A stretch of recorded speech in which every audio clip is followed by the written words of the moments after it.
Justice, c'est la fin d'une phase importante au procès des attentats de Bruxelles. Les plaidoiries des parties civiles se sont achevées aujourd'hui. Camille Tanquin, vous nous avez rejoint en plateau pour évoquer ces 6 derniers jours. Alors que peut-on en retirer ce soir? Eh bien, le moins que l'on puisse dire, c'est que les avocats des parties civiles n'ont pas épargné les accusés. Certains avocats ont même utilisé des termes forts comme assassin ou encore barbare, par exemple. Alors, certaines fois, plusieurs accusés se sont même énervés. Ils se sont levés dans leur box et on sentait que les plaidoiries qu'ils étaient en train d'entendre ne leur plaisaient pas du tout. Et d'autres fois, comme aujourd'hui, ils sont tout simplement restés impassibles. Alors pour les parties civiles, ce qui était vraiment important, c'est de rappeler aux jurés pourquoi ce qui est reproché aux accusés. Leur rappeler que selon elles, il ne s'agit pas d'enfants de cœur. Écoutez à ce propos Alexandre Wilmot et Jean-Philippe Mayence, tous les deux avocats de parties civiles. Ils ont plaidé ce matin.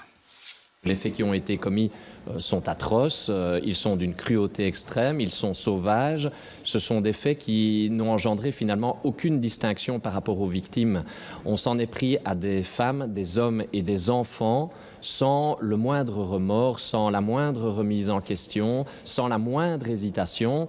Et donc ce sont effectivement des actes barbares. C'est une qualification qui est tout simplement une qualification naturelle par rapport aux faits qui se sont produits. On n'a pas de raison d'être lisse. Il faut quand même être dur avec des gens qui ont agi avec une haine absolument incroyable. Et à un moment donné, les mettre devant leurs responsabilités me paraît être le minimum qu'on puisse faire quand on est 7 ans plus tard. Leur radicalité reste exactement la même, leur état d'esprit est le même, et ils montrent en tout cas par cette attitude qu'ils n'ont pas changé. Donc j'espère que le jury le comprendra. Et 6 jours de plaidoirie, on l'a dit Camille, mais tous les avocats des parties civiles n'ont pas plaidé. En fait, ils se sont organisés et regroupés pour présenter une plaidoirie commune. Oui, alors dans ce procès, il y a environ 1000 parties civiles qui sont représentées par plusieurs dizaines d'avocats.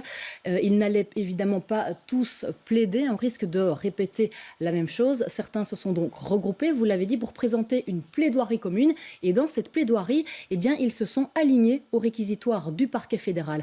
À savoir, ils demandent la culpabilité de tous les accusés du box soit reconnue pour les 3 chefs d'accusation.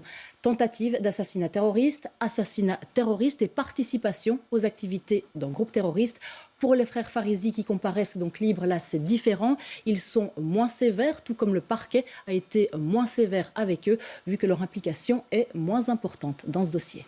Et désormais, quelles sont les prochaines étapes? Mardi prochain, ce sera le début des plaidoiries de la défense. Ce sera jusque lundi 3 juillet. Puis on entendra les répliques des différentes parties.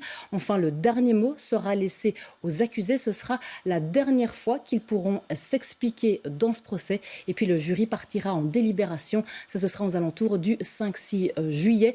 Pour plusieurs jours, évidemment, on ne sait pas encore pour combien de temps exactement. Et merci à vous Camille pour ces explications en plateau et on continue évidemment à suivre ce procès jour après jour avec vous.